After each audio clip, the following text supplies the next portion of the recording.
Dear friends, welcome in our channel. आज हम लेकर आए हैं आपके लिए class 11th subject chemistry unit number 1 का पार्ट 5। इससे पहले हम 4 पार्ट देख चुके हैं। अब तक हमने क्या क्या सीखा, केमिस्ट्री की डेफिनेशन क्या है, इंपोर्टेंस ऑफ केमिस्ट्री क्या है, normality, molarity, molality, mole fraction and mass fraction देखा हमने, एटम के स्ट्रक्चर समझी, मॉलिक्यूल्स के स्ट्रक्चर के बारे में पढ़ा, एटम और मॉलिक्यूल्स के बीच में डिफरेंस क्या है वो देखा। अब हम आगे देख रहे हैं यहाँ पर एटॉमिक मास क्या है। तो किसी भी एटम का एटॉमिक मास क्या होता है समझते हैं। सपोज यहाँ पर हमारे पास एक एटम है, ठीक है। इस एटम का हमें निकालना है एटॉमिक मास।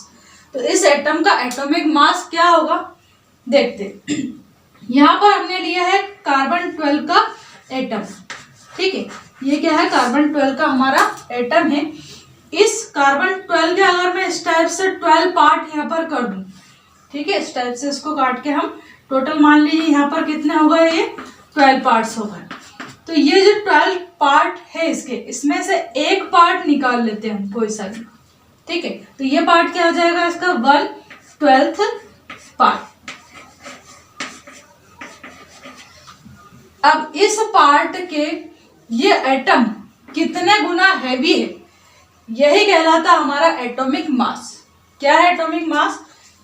एटॉमिक मास क्या है यहाँ पर, तो सपोज हमने कार्बन 12 का एटम लिया, इसके 12 पार्ट करने पर इसका जो 12th नंबर का पार्ट है उससे ये एटम कितने गुना हैवी है, यही कहलाता है इसका एटॉमिक मास। डेफिनेशन देखते हैं यहाँ पर क्या दी है definition. Atomic mass of an element is the number which show as to how many time an atom of the element is heavier than 1/12 part of carbon 12 atom। ठीक, यहाँ पर atom लिखा है, ये हो गया हमारी डेफिनेशन। आगे देखते हैं atomic mass of an element. Atomic mass of an element के लिए फॉर्मूला किस टाइप से लिखेंगे हम, ऊपर लिखना हमें मास of an atom of the element और नीचे राइट करना है यहाँ पर हमें 1/12 part of mass of carbon 12 atom, ठीक है। यानी कि ये जो 12th पार्ट वाला ये वाला पार्ट है, इससे हमने डिवाइड किया है किसी भी एटम का जो एटॉमिक मास है उसको, ठीक है। मतलब mass of an atom of the element, mass को डिवाइड करेंगे हम तो हमारे पास क्या आ जाएगा यहाँ पर एटॉमिक मास ऑफ एलिमेंट। तो ये था हमारा टॉपिक एटॉमिक मास। और next topic is molecular mass. किसी भी मॉलिक्यूल का मॉलिक्यूलर मास क्या होता है ये समझते हैं। जिस टाइप से हमने एटॉमिक मास समझा था उसी टाइप से होता है मॉलिक्यूलर मास। एग्जाम्पल से समझते हैं। सपोज हमारे पास ये एक मॉलिक्यूल है, ठीक है। क्या है, ये एक मॉलिक्यूल है, इसका हमें मॉलिक्यूलर मास निकालना है। कैसे निकालेंगे, इसके लिए हमें एक कार्बन 12 का एटम चाहिए। ये कार्बन 12 का मेरा एक एटम है, ठीक है। इसके मुझे इस टाइप से 12 पार्ट करने पड़ेंगे, 7 8 9 10 11 12। सपोज मैंने इसके 12 पार्ट कर दिए, यहाँ पर काट दिए इसको। इसमें से एक पार्ट मैंने यहाँ पर ये निकाल लिया, ठीक है। ये वाला जो पार्ट है वो कहलाएगा 1/12 पार्ट। अब इस 1/12 पार्ट से ये जो हमारा मॉलिक्यूल है वो कितने गुना हैवी है, यही होता है हमारा मॉलिक्यूलर मास। फिर से समझते हैं मॉलिक्यूलर मास क्या है। कोई भी मॉलिक्यूल कार्बन 12 के 12th पार्ट से कितने गुना हैवी है, ये कहलाता है हमारा मॉलिक्यूलर मास, ठीक है। डेफिनेशन देखते हैं क्या कहा डेफिनेशन में। The molecular mass of a compound is the number which show that how many times a molecule is heavier than 1/12 of mass of a 1 atom of carbon 12। यानी कि कोई भी मॉलिक्यूल कार्बन 12 जो एटम है इसके 12th part से कितने गुना heavier है, इसे हम कहते हैं उसका मॉलिक्यूलर मास। फॉर्मूला देखते हैं इसका। Molecular mass of a compound क्या होगा, mass of a molecule of a compound अपन में आ जाएगा यहाँ पर 1/12 part of mass of a carbon 12 atom. ठीक है, तो ये था हमारा मॉलिक्यूलर मास टॉपिक। और नेक्स्ट टॉपिक इज मोल और एवोगैड्रो नंबर। मोल या एवोगैड्रो नंबर क्या होता है? तो मोल या एवोगैड्रो नंबर क्या है? ये एक यूनिट वैल्यू है। जैसे सपोज 1 डजन में हम बोलते हैं कि 12 नंबर्स आते हैं। जब हम दुकान पे केले लेने के लिए जा रहे हैं तो हम बोलते हैं अगर दुकानदार को कि हमें 1 दर्जन केले चाहिए, तो 1 डजन में कितने होते हैं? 12 केले आते हैं। उसी टाइप से जो 1 ग्रोस होता है उसमें 44 नंबर्स आते हैं। इसी टाइप से जो मोल एंड एवोगैड्रो नंबर है इसमें भी एक फिक्स वैल्यू रहती है। कैसे? जैसे सपोज आपने कहा कि 1 मोल एटम्स, 1 मोल जो एटम्स होते हैं उसमें टोटल कितने एटम्स प्रेजेंट है? तो यहाँ पर 6.022 इंटू 10⁻23 एटम्स प्रेजेंट होते हैं। उसी टाइप से अगर हमने कहा 1 मोल मॉलिक्यूल चाहिए तो उसमें नंबर ऑफ मॉलिक्यूल्स कितने प्रेजेंट होंगे? 6.022 10⁻23 मॉलिक्यूल्स प्रेजेंट होते हैं। आइए डेफिनेशन देखते हैं, क्या दी definition. 1 gram atoms of every element, हर एक एलिमेंट के जो 1 ग्राम एटम्स है उसमें एक नंबर फिक्स होता है। क्या है वो नंबर? 6.022 10⁻23 एटम्स। ठीक है, ये जो एटम्स है उसी को हम बोलते हैं मोल। आगे कहा है this number is called mole and it is also called Avogadro number. इसको एक और नाम दिया गया है, नाम क्या है? एवोगैड्रो नंबर भी बोलते हैं इसको। और इसे हम किससे रिप्रेजेंट करते हैं? तो इसे हम n से रिप्रेजेंट कर सकते हैं। तो एवोगैड्रो नंबर क्या है? एक फिक्स वैल्यू है जिसके अंदर कितने नंबर आते हैं? 6.022 यहाँ पर 23 है। ठीक है, और next topic is difference between metal and non metals. ये वाला टॉपिक हमने 10th क्लास में डिटेल में अच्छे से पढ़ा है। यहाँ पर इसको हम फिर से पढ़ते हैं। यहाँ पर क्या करना है आपको? डिफरेंस देखना है ओनली मेटल और नॉन मेटल्स के बीच में। अब डिफरेंस में हम सबसे पहले यहाँ पर देखने वाले हैं फिजिकल प्रॉपर्टीज़ और इसके बाद देखेंगे हम केमिकल प्रॉपर्टीज़। फिजिकल प्रॉपर्टीज़ में इसका जो फर्स्ट पॉइंट है वो शो कर रहा है स्टेट। तो जो मेटल्स है वो जनरली आपने सुना होगा कि सॉलिड स्टेट में पाई जाती है। ठीक है, जबकि एक जो मेटल है वो ऐसी है जो लिक्विड स्टेट में पाई जाती है। जो Hg है, मर्क्यूरी है, ये लिक्विड स्टेट में पाई जाती है मेटल होने के बावजूद। और इसी कारण से इसका जो यूज़ है वो हम थर्मामीटर में भी करते हैं। थर्मामीटर जो टेम्परेचर मेजर करने के लिए यूज़ में हम करते हैं, उसमें यहाँ पर जो इसका बल्ब है ये मर्क्यूरी से फील्ड होता है ना, और इसमें बीच में यहाँ पर ट्यूब में मर्क्यूरी फील्ड होती है। आगे देखते हैं जो नॉन मेटल्स है ये कैसी होती है? सॉलिड भी हो सकती है स्टेट में, लिक्विड भी हो सकती है और गैसेस भी हो सकती है। यानी कि नॉन मेटल तीनों स्टेट में पाई जाती है। डेंसिटी सेकंड पॉइंट है हमारा डिफरेंस का। तो डेंसिटी अगर देखें, मेटल की डेंसिटी हाई होती है, जो नॉन मेटल्स है उनकी डेंसिटी लो होती है। बट कुछ मेटल्स ऐसी है जिनकी डेंसिटी वाटर से भी लो होती है, जैसे सोडियम, पोटेशियम एंड लिथियम। ये तीनों ही मेटल्स होने के बावजूद इनकी डेंसिटी जो है वो वाटर से भी लो है। अगर इनको हम वाटर के ऊपर छोड़ दें तो ये वाटर के ऊपर फ्लोट करेगी, यानी कि वाटर के ऊपर ये तैरने लग जाएगी। ठीक है, नेक्स्ट पॉइंट है हमारा मेटेलिक लस्टर। मेटेलिक लस्टर मतलब मेटेलिक चमक। तो जितनी भी मेटल्स है इनमें मेटेलिक लस्टर प्रेजेंट होती है। नॉन मेटल्स में किसी भी टाइप की मेटेलिक लस्टर प्रेजेंट नहीं होती है। नेक्स्ट पॉइंट है ट्रांसपेरेंसी।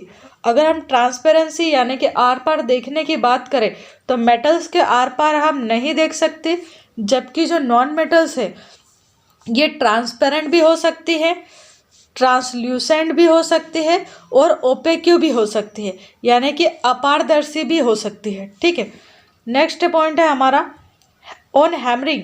ऑन हैमरिंग मीन्स जब इनको हम मेटल्स को जब हैमर से बीट करते हैं तो क्या होता है?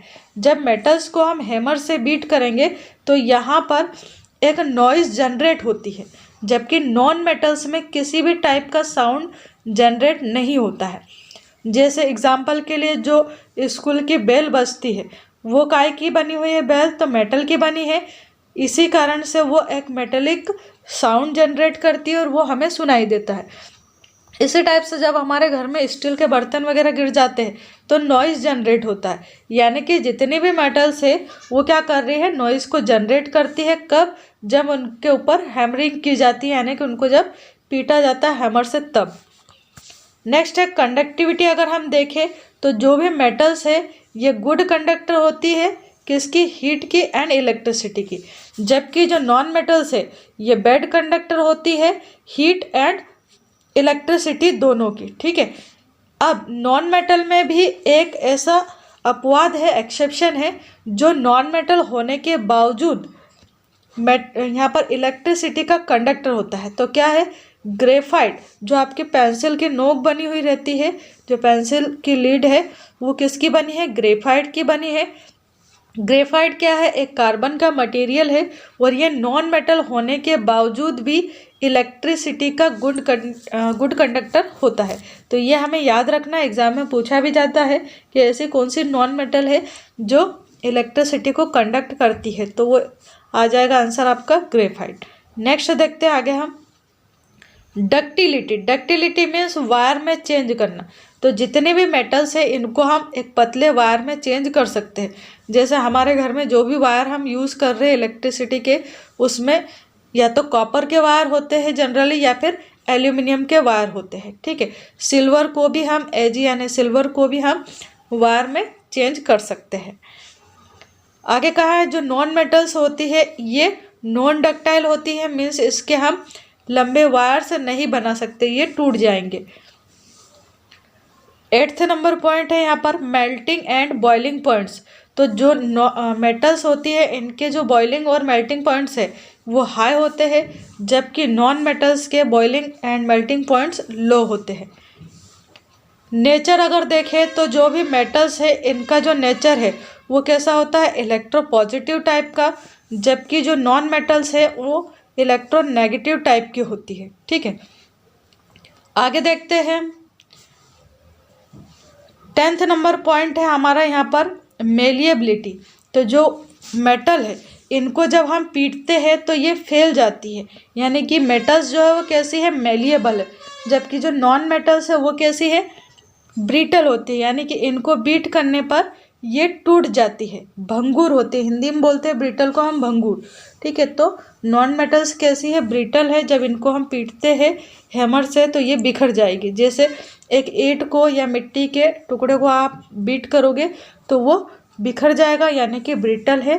ठीक है, नेक्स्ट है एलॉय फॉर्मेशन।